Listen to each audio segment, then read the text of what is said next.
So right now, we are with, again, a very special guest. He is a brilliant technologist. Without further ado, I would like to introduce you guys to Mr. Steph Jacobs. Cheers, man. Hey, How are buddy. you? Good to Finally, see you again. Yeah. finally, we got to this point where, podcast it is. We were planning this a bit, We're talking about it for 1 year, I think. at least a Yeah, year something like now. that, At least a year now. Yeah. But welcome to the podcast. Thank you man. very much. Please, the floor is yours. Introduce yourself and what's new to you, and everything for you. Thank you, Chris. About Thank you. you. I'm happy to see you. Today is a special day for me because today it's my daughter's birthday. She's 29 years old. You know Eleanor, you know Yes, her, yeah? Eleanor. I took photographs of her when You she did? was. You did.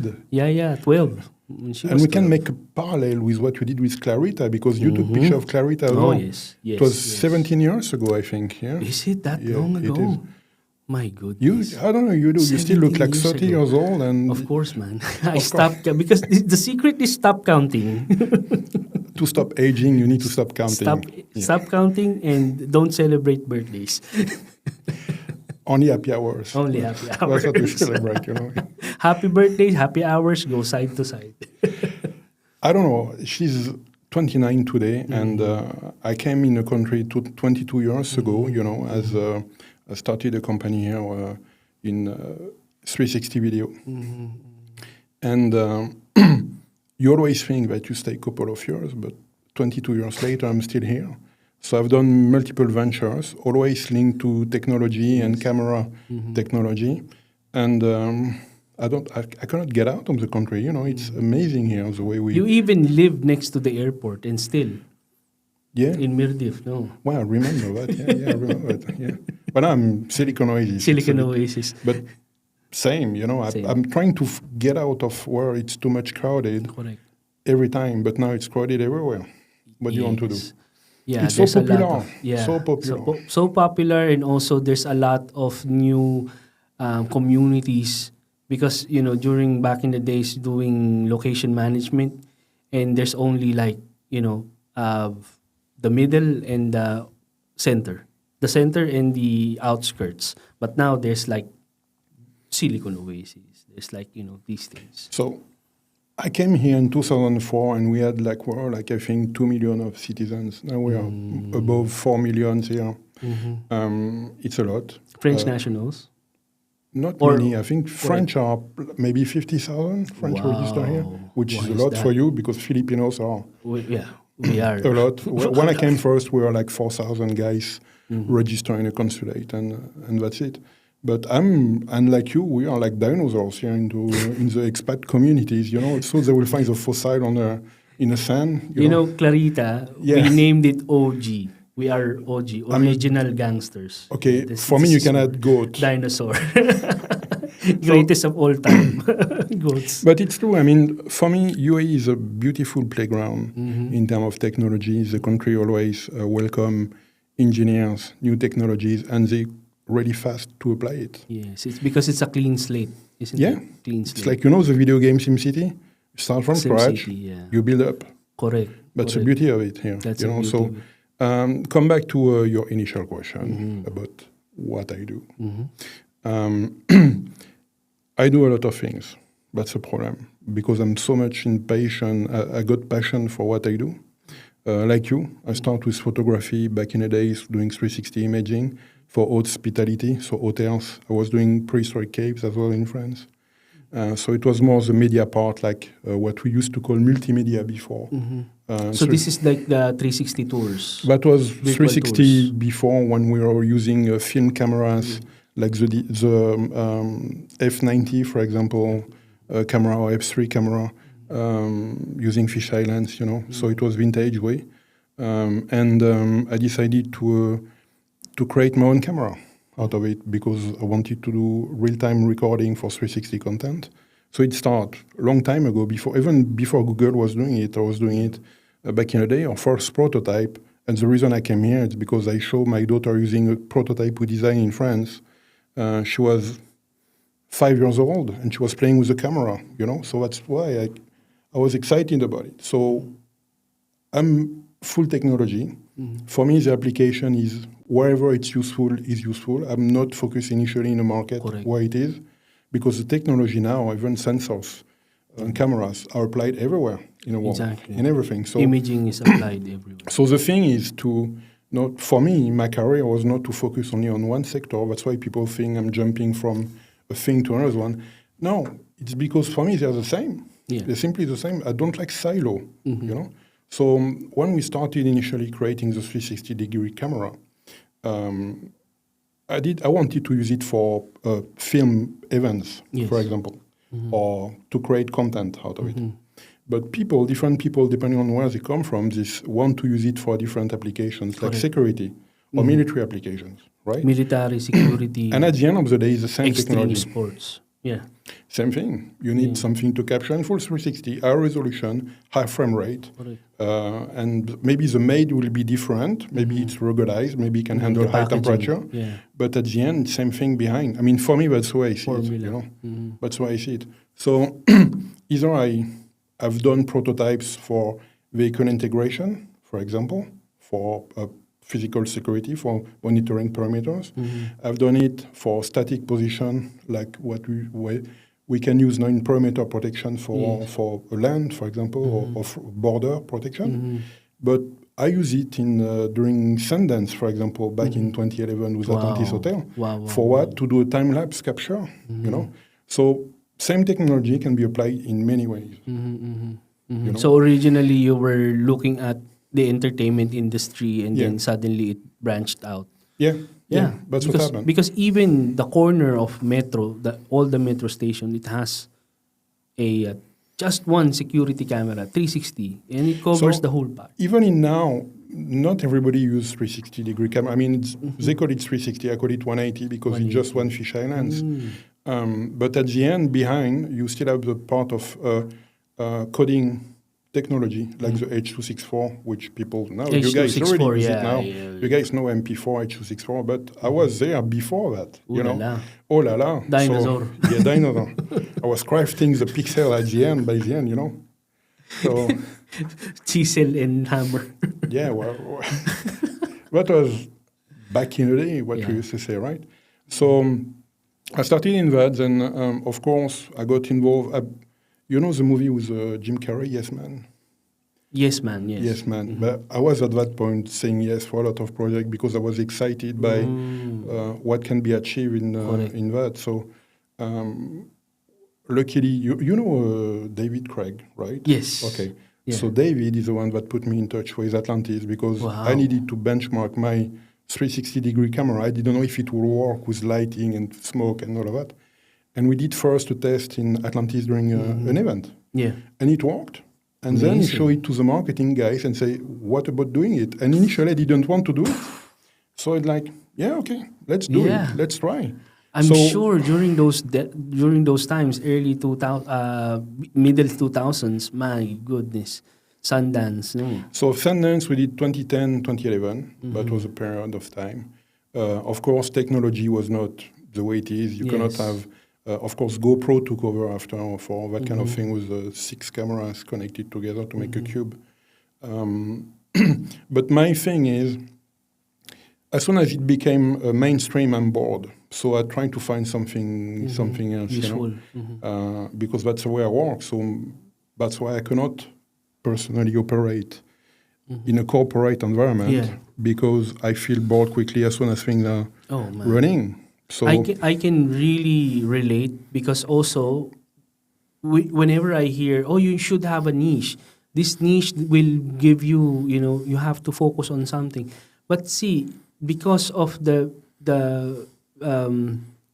nature of UAE, it's a clean slate. Everything can, anything you can do, anything. It's kind of like, for me, it's progressive. It's kind of like tomorrow it's hospitality. Then the other day is going to be cars. Then it's going to be, but it's all the same usage photography. And now what you're trying to say is, it's like similar thing. I cannot stay put also. I have to keep moving. I need to call my shots. I cannot be in one place only. That's how you stay young, by the way. I'm Thank sure. you. That's one of the recipe. Less stress. Yeah, because you enjoy what you do, right? Yes, we enjoy what we do. So that's what I tried to achieve recently. When I was not really focused in a 360 film, so I've done it all there.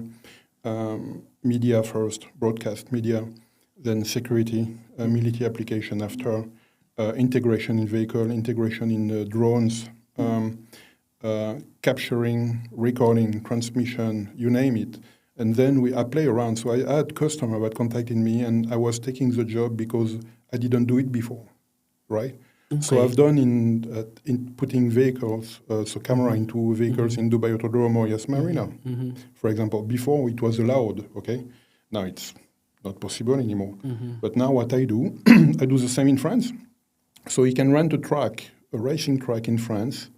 You contact the municipality, and you can do the same kind of thing for corporate events. So I've done it. Hotels, aquaventure here, in a desert. Surveillance. No, shooting content. Shooting content. I've done Global Village when it was launched in 2005. Same for Ski Dubai when it started. Iban Batuta when it started as well.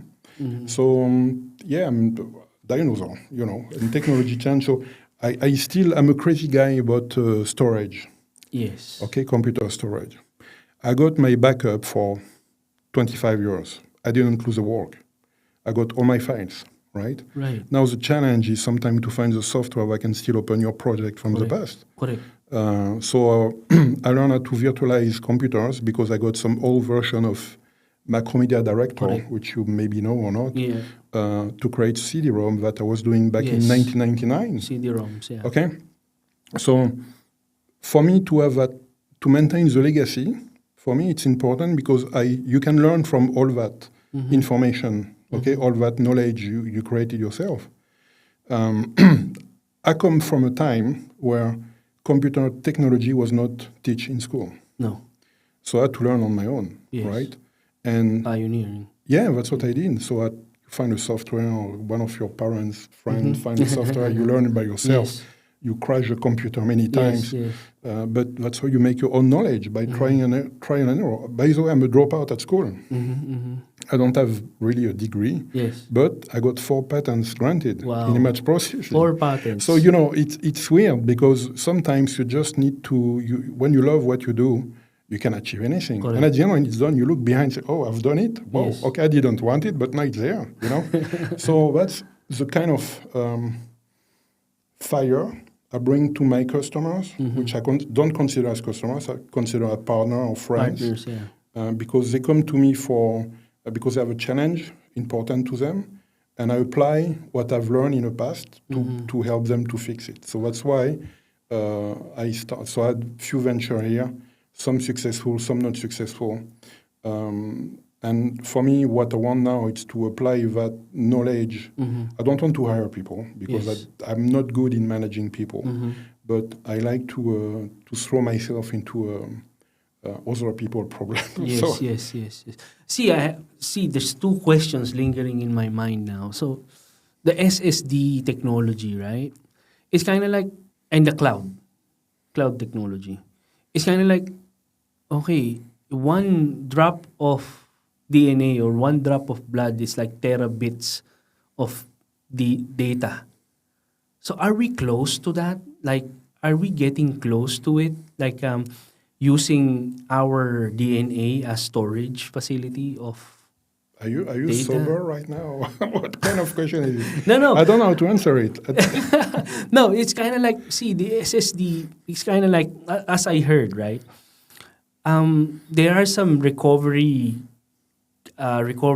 programs that even if you reformat the SD card or the medium, the program can still recover whatever it may erase. There are some chances that you can still recover that. So is the technology of the SSD or is the technology of the storage unlimited, even cloud? Actually, what you talk about, so cloud is different because cloud usually is a record at some different state in time, so they have a backup, right?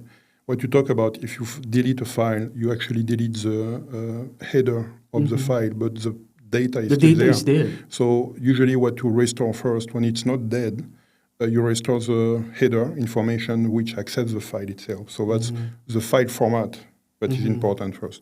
But it depends, before the hard drive, when you crash the drive in the past in the day, not now. Yes. I cannot say that in front of my hard drive friends, but we used to hear the hard drive thing doing clack clack, the sound where you just knock on your knee and you can restart. To spin the head of the. And even it's sensitive to magnetism now. Of course. Before, but now it's. It's still, you don't want to put a magnet on it. You don't want to put a super magnet on it. The second question was, how did you feel about your first patent? And can you explain the first patent, the feeling that you got, Whoa. that, without, like shortcut? Relief.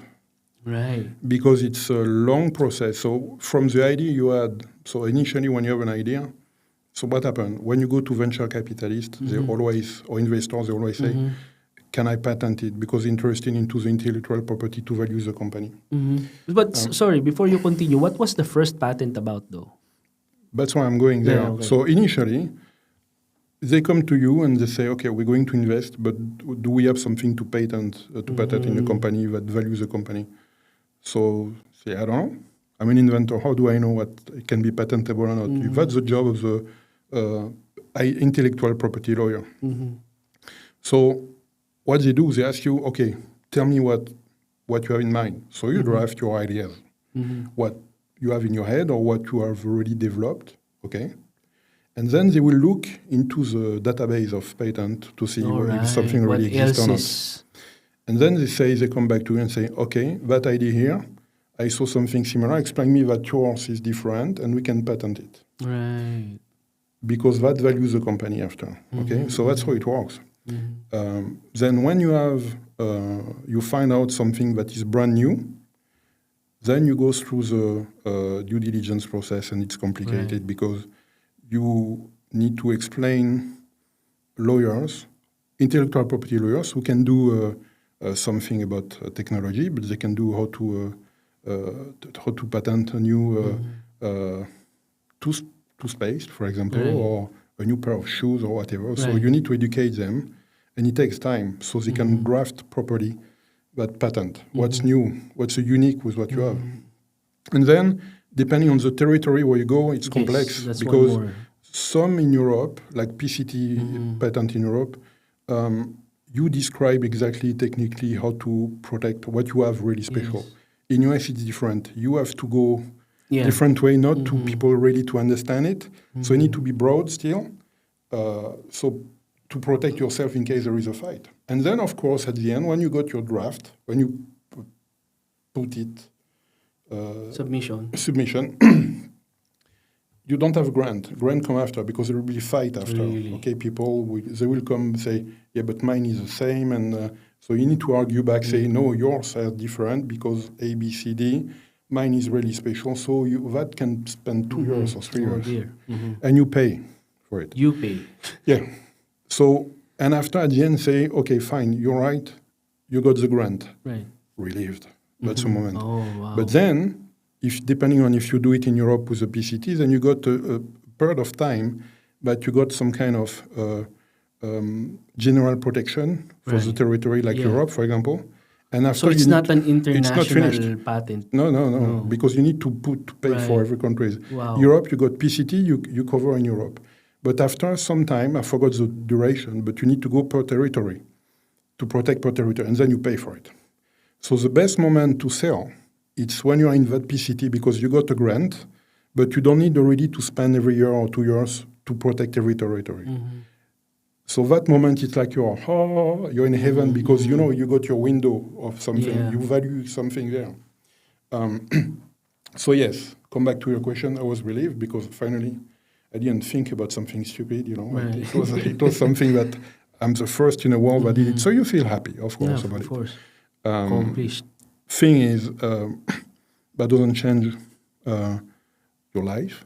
you know, that doesn't increase your money in your bank account. It's just like, for me, I feel like, cool, I've done something new. Yeah. So that's Yeah. it. Just, So it's just bragging rights. no.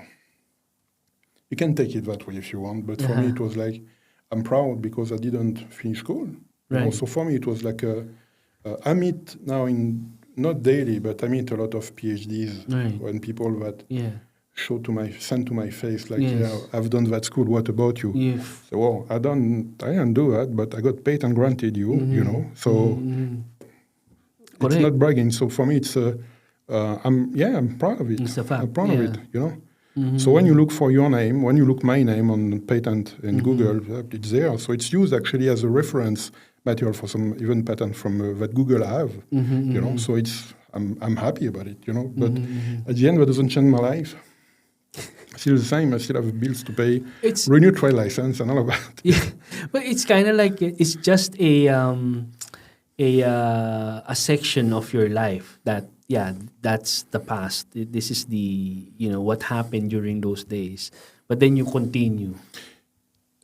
For me, it was like, okay, now I've done it. Let's do something else. Yeah, something else. So that's... I was really, when you were describing how the process was, it's kind of like, it's not about thinking of a problem to solve. It's more of like thinking what it's there not being invented yet.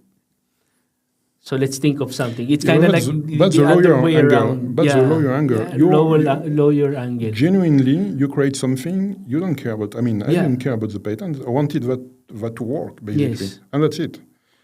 I wanted to make it work. I wanted to use it. That's what I wanted to do initially. Then, of course, corporate world. Yes. Yes. You bring the other guys. It's like a backward engineering. Because for me, if you have the passion, if you're an individual and you have the passion, you think of a problem to solve. And then you think of the idea how to solve it. So that's why now I got my own company back. I started again 2 years ago here, a company called Atlantic Venture Group. Atlantic because I'm from Bordeaux, so that's my description of what I am, my core inside, you know. And that's basically what I do. I fix problems for my customers. That's what I'm known for. And I'm happy if it's just a one-shot contract or if it's a retainer. But usually I know that, and when something starts, that I have to finish at some point. There is always a cycle of it. So it's more like consultancy stuff. Yeah. Yeah, and I'm happy about it. Technology. Exactly. Amazing, I'm happy about it, So, yeah. Yeah, I'm fueled by problem solvings as well. So it's kind of like, speaking of problems, so what's the greatest plot twist now in your life? Something that is blessing in disguise that you were not expecting that will happen.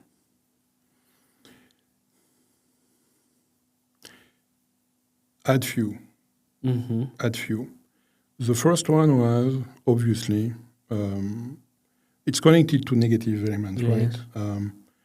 When my mom passed away back in 93, it was going back to school and thinking, I don't want to do that all my life for finishing somewhere in a hole. Right.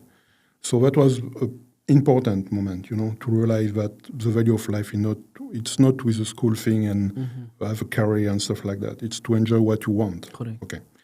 Then when I came to Dubai, I didn't even know where Dubai was when I was in France back in 2003. I didn't know. I mean, how do I know? I knew where Iraq was because of the war, but I didn't know where it was. So for me, it was to say, okay, let's do it. I come here, have a look. That was a big twist. That changed my life a lot. My career that changed a lot. I tend to take some decision without thinking sometimes. That was one of them. But I don't regret it. I don't regret it. I learn. I don't speak French a lot because of here. I didn't learn Arabic. That's something as well. But yeah, I got married here. I got a kid. I have a Chihuahua now. See the order. Our priorities might change a lot. But yeah, that was the first one. I mean, the two big elements. And recently, I had a job for 5 years in a IT company, and it was great, challenging. I was happy until I had all my challenges there, But as soon as it was running properly, I got kind of bored. So Yes. I decided to stop Yes. and to start again my own life, Yes. which is my life. I love what I do, so I don't feel working basically every day. Yes. That's a thing. It's for me. just another chapter in the book that you need to close and then start again. Yeah, and I think that's part of life. It's for me. I saw another thing is I saw when my dad passed away after going to retirement. I don't see myself as somebody that will rest in a long chair. Yeah. I don't see it. I see always to keep exciting and engage with people. Amazing. So that's what motivates me to wake up every morning and I work from home mainly. So I got all the computers there and start there, have a coffee, go to the gym or go to swim, spend time with my son here. So, but I don't feel working, Yeah, same here, man. I love it. So it's happiness. Sometimes during the week, okay, let's go grab lunch together somewhere because so for me, being rich, I think I'm rich because I got the freedom of doing what I want with my kid, right? Of course, you need to keep your guidelines. And that's why you think, maybe something you will share with me as well is you think that working for yourself, you're your own boss. But it's not true. Your customers, you got more bosses. You got more bosses. Yeah. And you need to love people. Correct. You need to love. The people need to love you as well. Yeah, but That's that's an easy one, right? Yeah. Jimbo, if you hear that, because you teach me a lot of things. But it's true. I mean, we met because of him. Yeah, Thanks to him. Sorry for that. Yes. I feel that. See, it's not like having a business. It's because you're just creating employment for yourself, and you're basically juggling. I'm more comfortable of dealing people from a distance. It's not like being employed 24/7. Like the whole time. And I realized it from I was fortunate that I realized from the early period of my career, whereas if I work 2 times a week, it's much more lucrative than working 5 days a week, in a sense. Because what you do is quality over quantity. So you can charge more. And also the deep understanding also that I run from my career is you don't need that much of clients. You just need to really find the clients that will pay your rate, that will pay your value, that see the value in you. Because having a lot of clients, for me, it's gonna be a divided attention, and then you will split the value, what you can deliver. For me, it's better to focus on one client at a time. That's what I've learned.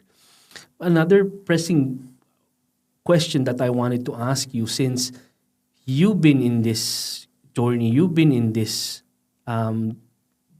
direction, how would you advise young kids, like the early 23, 25, 30 years old kids?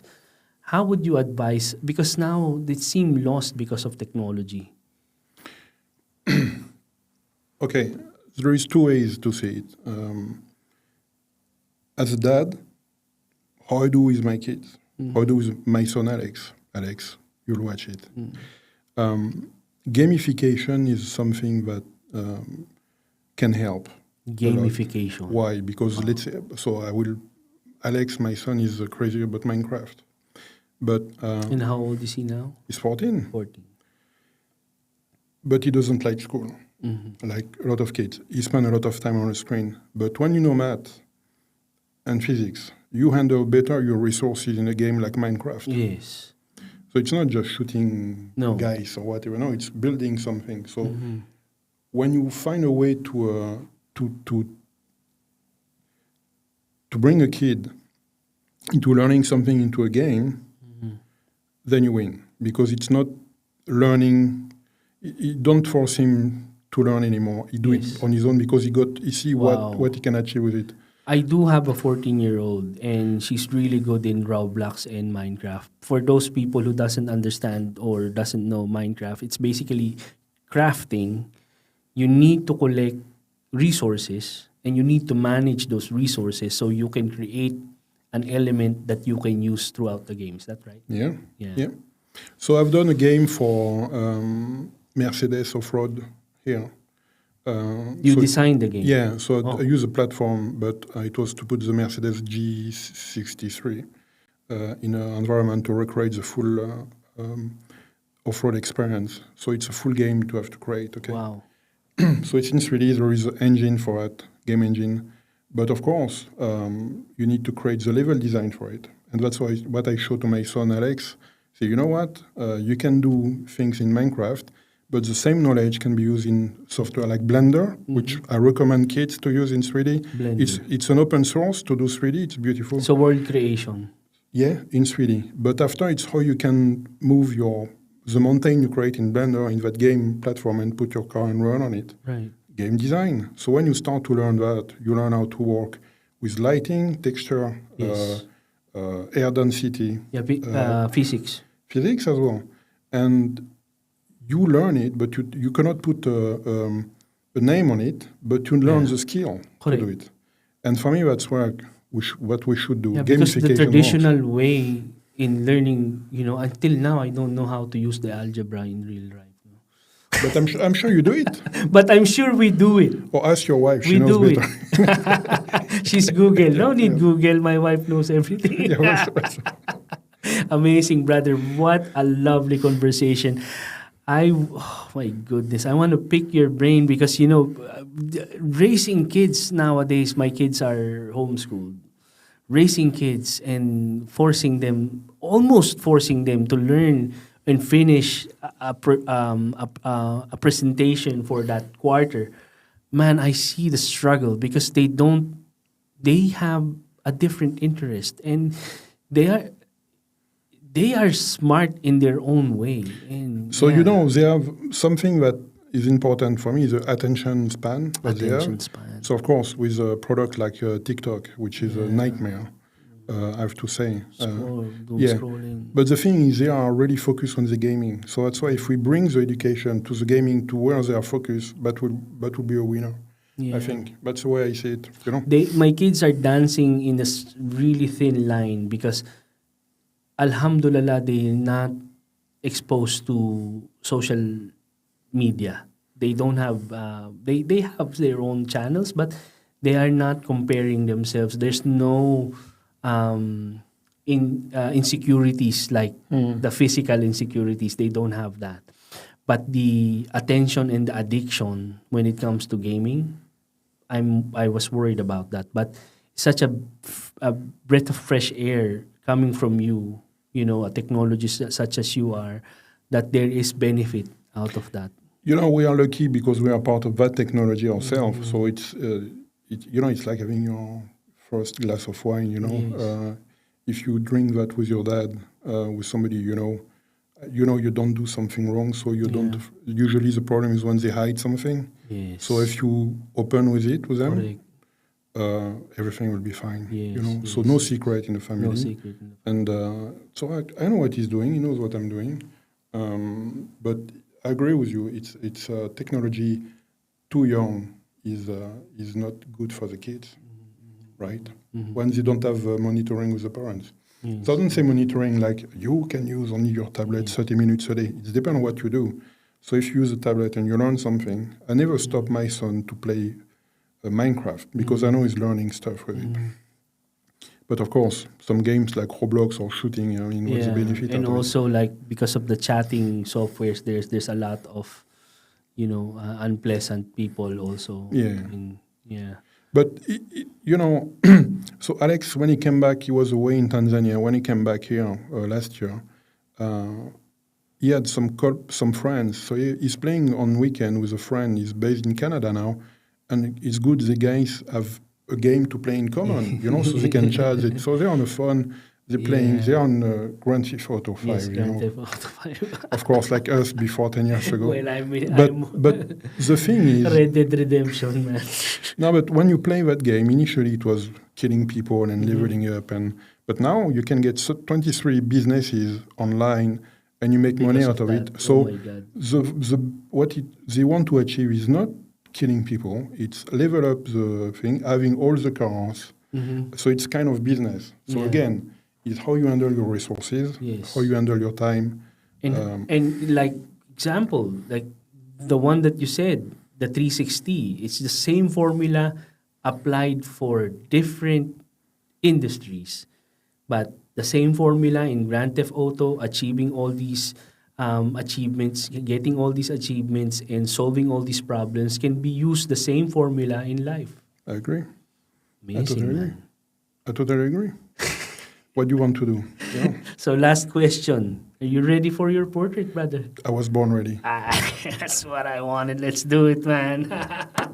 Amazing. Brother, that's a plot twist because success is just around the corner. And this is Chris Calumberan and Mr. Steph Jacob, the one and only. The one and only. Yalla, let's do it. Kalas. Thank you. Amazing, man.